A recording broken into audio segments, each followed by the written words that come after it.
Hello everyone, welcome back our channel again.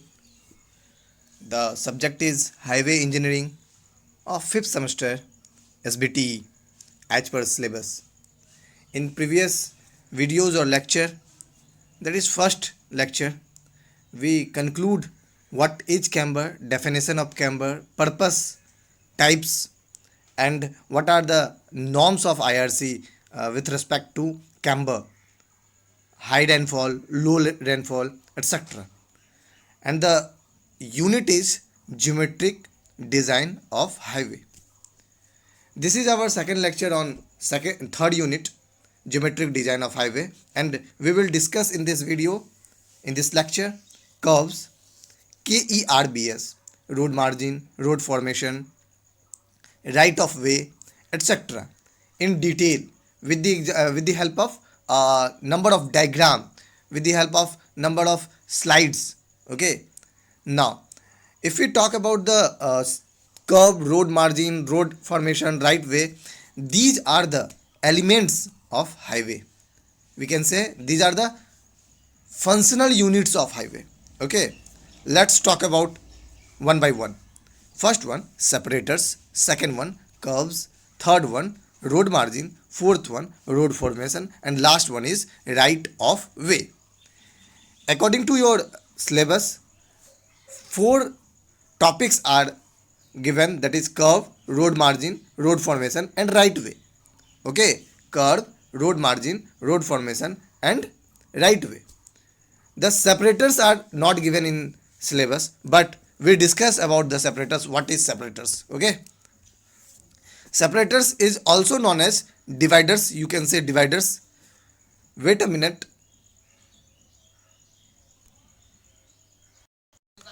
Firstly, we discuss about width of pavement. What is the width of pavement? What is pavement? Pavement we already discussed in previous lecture. Again, I talk about pavement, that pavement is a roadways which provides to communicate from one place to another.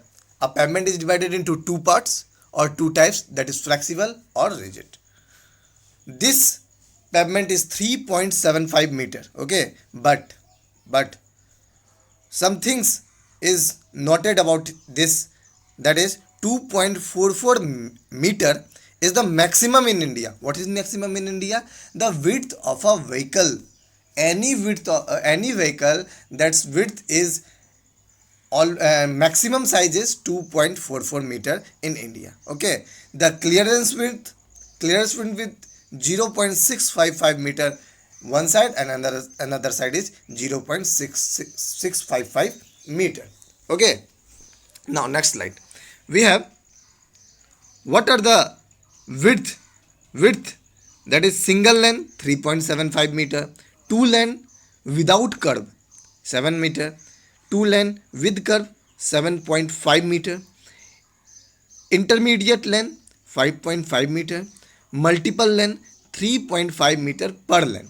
Okay, these are the norms, or these are the description given by the IRC. Okay, given by the IRC. If we talk about what is shoulders, then the width of the shoulders is 2.5 meter. Extra width provided adjacent to the edge of pavement for emergency purpose is called shoulder width. Extra जो width होता है, जो provide करवाते हैं road के बाजू में, adjacent to the edge of pavement for emergency purpose के लिए, उसे हम क्या बोलते हैं? Shoulder width. हम एक डायग्राम से जान सकेंगे कि क्या होता है पूरा फॉर्मेशन. इस डायग्राम को अगर हम ध्यान से देखें तो यहाँ पर बिल्कुल क्लियर है. Width of a pavement that is included divider, or you can say separator. Okay, and width of the formation are the combination of width of the pavement and shoulders. Okay, and the footpath are both side drain. What is side drain? The camber is provided for that purpose is called side drain, in which we have we had discussed in previous videos what is camber, how we provide camber, why we provide camber.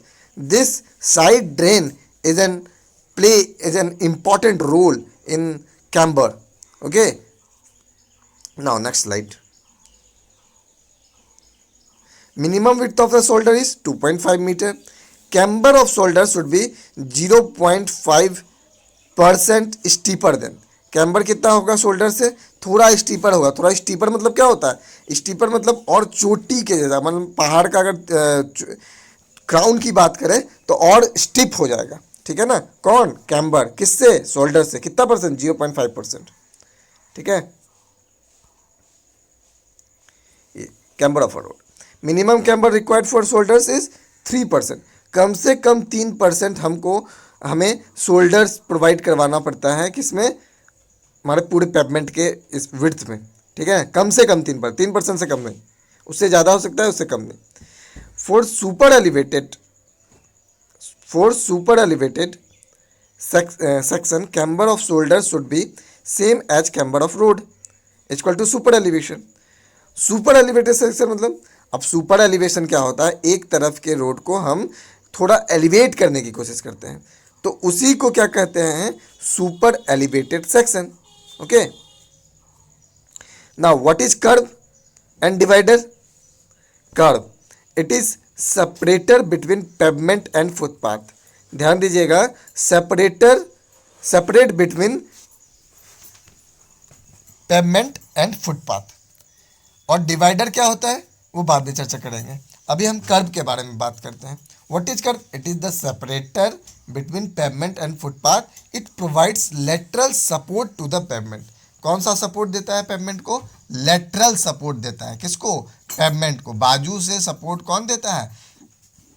Curve देता है. ठीक है. Divider की अगर definition की बात करें तो divider separates two way traffic on multiple length road.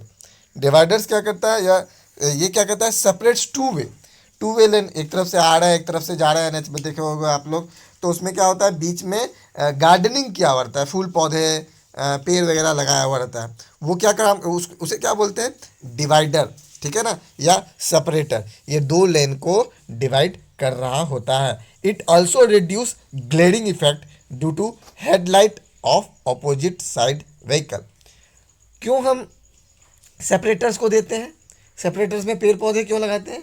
अच्छा तो लगता है, इन्वायरमेंटल के लिए बहुत अच्छा है, बट और एक बहुत बड़ी चीज़, इंपॉर्टेंट चीज़ क्या होती है कि मान लो आमने सामने से कोई दो व्हीकल आ रही है ना, तो उसका रात को हेडलाइट और आमने सामने वाले का हेडलाइट एक दूसरे को इरिटेट करेगा, एक दूसरे को डिस्टर्ब करेगा. उस डिस्टर्बेंस को रिड्यूस करने के लिए हम क्या करते हैं? डिवाइडर में हम प्रोवाइड करवाते हैं पेड़ पौधे, गार्डनिंग करवा देते हैं. उससे क्या होता है? लाइट जो इमिट होती है किससे? व्हीकल से, वो अपने एक ही तरफ रह जाता है. उसके बीच में एक सेपरेटर का काम कर रहा होता है. कौन? डिवाइडर या separator. Due to this accident का जो चांस होता है होने का वो कम हो जाता है ना. अगर आईआरसी की बात करें तो minimum width of divider for highway is 5 metre. कम से कम 5 मीटर का डिवाइडर होना चाहिए. किसमें? हाईवेज में. कम से कम. When space is restricted it should be minimum 3 metre. अगर मान लो हाईवे बना है लेकिन चौड़ाई में वो बहुत कम है, मतलब जगह नहीं है उसके पास, फिर भी हाईवे बनाना, तो हम क्या करवा सकते हैं? उसको 3 मीटर के फासले तक कर सकते हैं, मतलब 3 मीटर विड्थ कर सकते हैं. किसको? डिवाइडर को. Right. This is the road cross section. अगर ध्यान दीजिएगा इस वाले फिगर में, this is the road cross section. अगर बीच वाले पोर्शन से बात करें तो विड्थ ऑफ फॉर्मेशन, उसके बाजू में रोड मार्जिन. क्या है वो? Road margin. अभी पढ़ना है हमें. फिर उसके बाद क्या है? Building line. ठीक है ना, सेटबैक डिस्टेंस इसको बोलते हैं. फिर क्या होता है? Control line. फिर प्राइवेट, आपका मेरा घर जिसका आ जाता है. ठीक है ना. इस बाजू में भी road foundation, building line, central line. ठीक है ना. सेंट्रल लाइन के बाद प्राइवेट फील्ड, प्राइवेट एरिया आ जाता है ना. नीचे है राइट ऑफ वे या लैन विड्थ 45 मीटर, ठीक है ना। और जो बिल्डिंग लाइन से बिल्डिंग लाइन तक रहेगा, दूसरी तरफ की बिल्डिंग लाइन, ये कम 80 मीटर के लगभग रहता है। और जो सेंट्रल लाइन से सेंट्रल लाइन के बीच में रहेगा ये 150 मीटर की रहता है, ठीक है। तो इस तरह हमारा ये बन जाता है। ये तो था शॉर्ट डेफिनेशन, ये तो था शॉर्ट डेफिनेशन। शॉर्ट डेफिनेशन में हम लोग बात किए कि क्या एक्चुअली में होता है, कम से कम नाम से क्या फ़र्क पड़ता है। ऐसा नहीं कि डिवाइडर को कर्व बोल दिए, कर्व को डिवाइडर बोल दिए, सेपरेटर को भी कुछ और बोल रहे हैं, है ना। तो इस चक्कर में क्या हो जाता है कि गलती होने की संभावना बढ़ जाती है, राइट। हम बारी बारी करके फिर से डिस्कस करेंगे कि व्हाट इज सेपरेटर्स। सेपरेटर्स अभी अभी हम बात किए कि the main objective of this separator is to prevent the head on collision. What is head on collision? Head on आमने सामने की टक्कर को रिड्यूस करने के लिए क्या करवाते हैं, वहाँ पर सेपरेटर्स को प्रोवाइड करवाते हैं between two vehicle moving in opposite direction in the adjacent lane. सही बात है। अगर बाजू वाले लेन और हमारे वाले लेन में अगर सेपरेटर्स नहीं रहेगा तो क्या होगा, कॉलिजन की संभावना, मतलब आमने सामने की टक्कर होने की संभावना बढ़ जाती है। दिस सेपरेटर्स में be in the form of pavement marking, physical divider और area separators obstruction. The pavement marking are simple and cheap. Mechanical separator should be designed in such a way that even if the wheels of a vehicle encroach on it, but no damage should be done to the vehicle. मतलब क्या है, separators बनाने के कई तरीके हैं। हम dividers लगा देते हैं, और सबसे सस्ता क्या होता है, बीच में एक देखे होगे ऑरेंज कलर का प्लास्टिक का होता है, वो लगा देते हैं बीच में, ठीक है ना, दोनों रोड के बीच में। वो सबसे सस्ता सेपरेटर्स होता है। कोई दिमाग नहीं लगाना, बीच में रोड, दोनों रोड के बीच में क्या होगा, वो फिक्स कर देता है with the help of another fixers वगैरह, ठीक है ना। तो वो सबसे सस्ता सेपरेटर्स होता है। बाकी सेपरेटर्स हम बताएं, जिसको डिवाइडर्स भी बोलते हैं, कि हम 5 मीटर 3 मीटर का एक पॉच बना देते हैं, उसमें गार्डनिंग वगैरह हो जाता है, तो दैट इज सेपरेटर्स, ठीक है। अगर हम बात करें कर्व की, तो the curve indicate the boundary between the pavement and shoulder. बिल्कुल ध्यान दीजिएगा, कर्व जो है विद सेपरेटर्स है किसके किसके बीच में, boundary between the pavement and shoulders, boundary between pavement and shoulders. तो कर्व के बारे में हम क्या बताएं कि पेवमेंट और शोल्डर को जो बाउंड्री क्रिएट करता है, या पेवमेंट और शोल्डर के बीच में जो बाउंड्री होता है, पेवमेंट कौन सा, रोड, शोल्डर कौन सा, बाजू वाला, पेवमेंट के जस्ट बाजू में जो थोड़ा एलिवेट होता है, अभी हम चर्चा किए थे, अभी फिर से चर्चा करेंगे, ठीक है ना। तो इन दोनों के बीच में हम क्या प्रोवाइड करते हैं, कर्व प्रोवाइड करवाते हैं। Okay, now this is the figure और you can see diagram of curve, pavement, curve और कर्व, है ना। क्या है ये, क्या इसका क्या मतलब है, मतलब क्या है कि फुटपाथ है, ये जो है एक तरफ के लेन को दर्शाया है, एक तरफ के लेन को, उसके दूसरे तरफ भी लेन है। जैसे फुटपाथ है पहला, दूसरा क्या है, 3 लेन पेवमेंट। कितने लेन का है, 3 लेन पेवमेंट है। 3 गाड़ियां एक साथ आराम से जा सकती है या सिर्फ आ सकती है, ठीक है। फिर क्या है, सेपरेटर, उसमें एक पेड़ भी बना दिया है, but in the between the separators and the lane, और you can see pavement, there is a curve which provides at the edge of the pavement, okay, and separators are between the curve, okay. Now these are the dimension, don't worry about this. The curve may be divided into the following 3 groups. 3 group में curve को बांटा जा सकता है, low curves, urban parking curves, high speed barriers.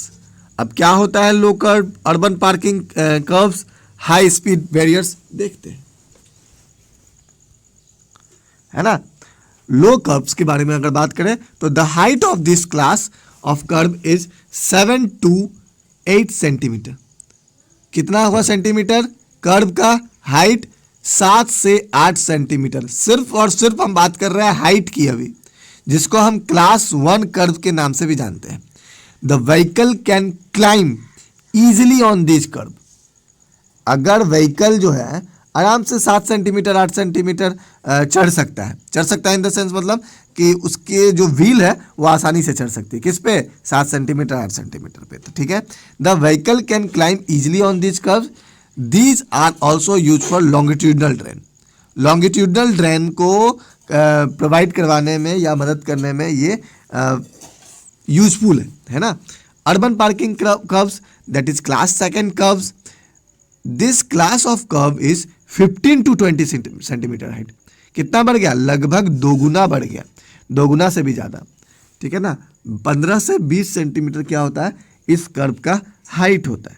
ठीक है, with 1:1 better to pavement, the scraping of tire. This type of curb pavement, the encroachment of the footpath or parking space by slow moving vehicle. अब देखो, ये जो बाजू में जो चीज़ है उसको आप क्या कर सकते हो? फुटपाथ प्रोवाइडिंग करवाता है।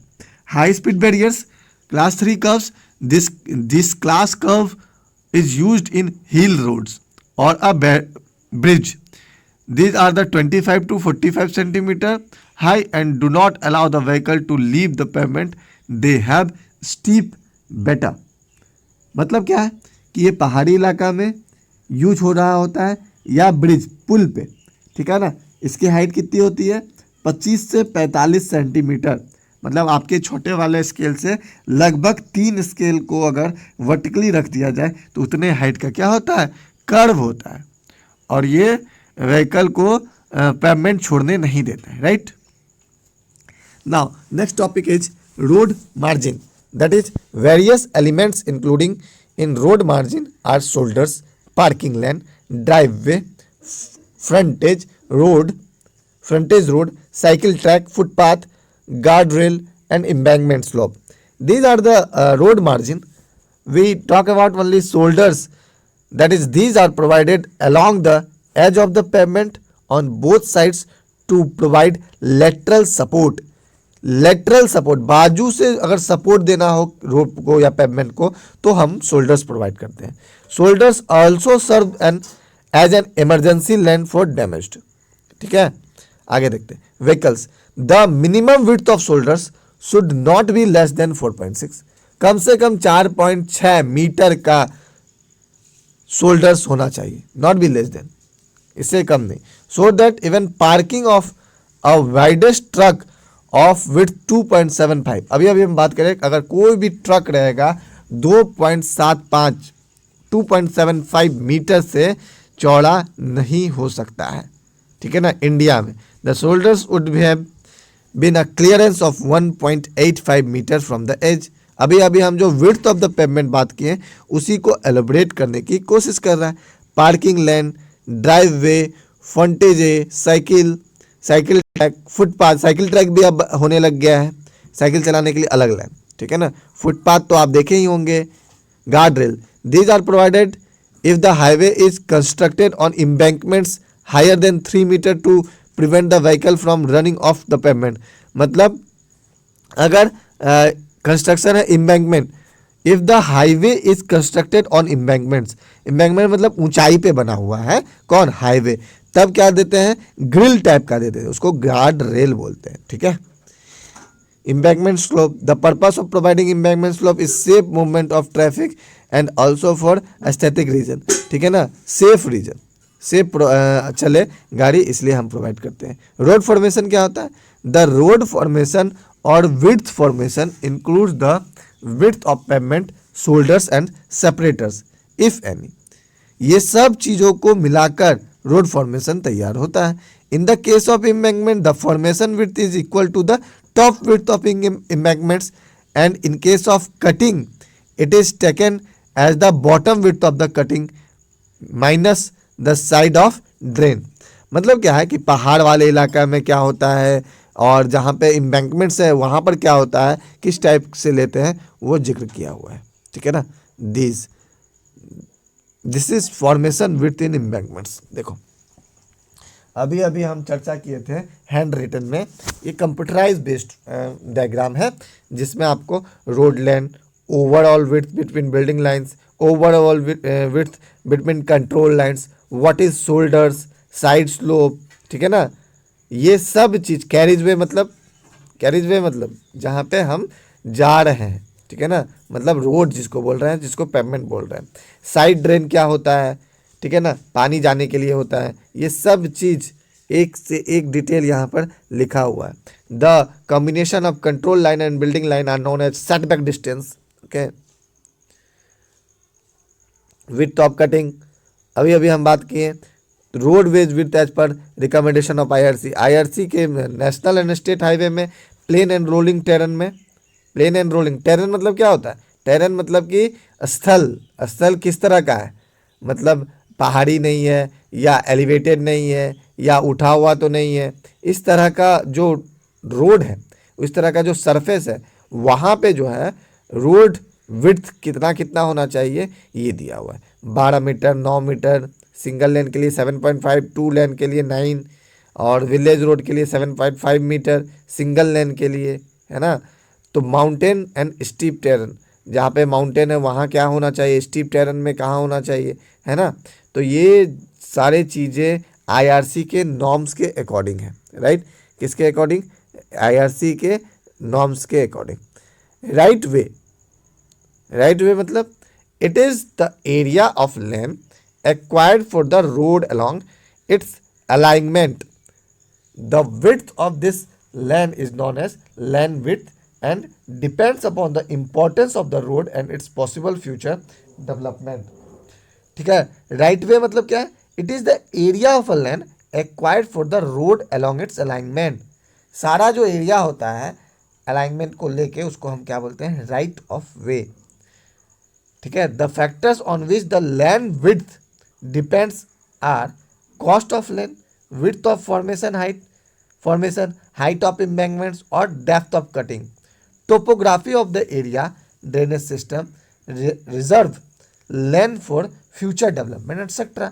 मतलब क्या है, राइट ऑफ वे जो है ये डिपेंड करता है या अफेक्ट करता है इसको कॉस्ट पे, विड्थ ऑफ फॉर्मेशन पे, हाइट ऑफ एम्बैंकमेंट पे, राइट ऑफ वे करता है। ठीक है ना। इन चीज़ों को लेके हम थर्ड यूनिट के सेकंड पार्ट को कंक्लूड कर रहे हैं, राइट। शोल्डर्स क्या होता है, कर्व क्या होता है, ड्रेन कहाँ जाता है पानी, फॉर्मेशन क्या होता है, पेमेंट्स में हम क्यों प्रोवाइड करवाते हैं, है ना, कर्व क्या होता है, इन चीज़ों का हम जिक्र किए इस वीडियो में। ठीक है। Thank you for watching. Again we discuss in our latest videos और upcoming videos 3.3, it means the third topic or you can say third lecture of highway engineering. Thank you all of you for watching this.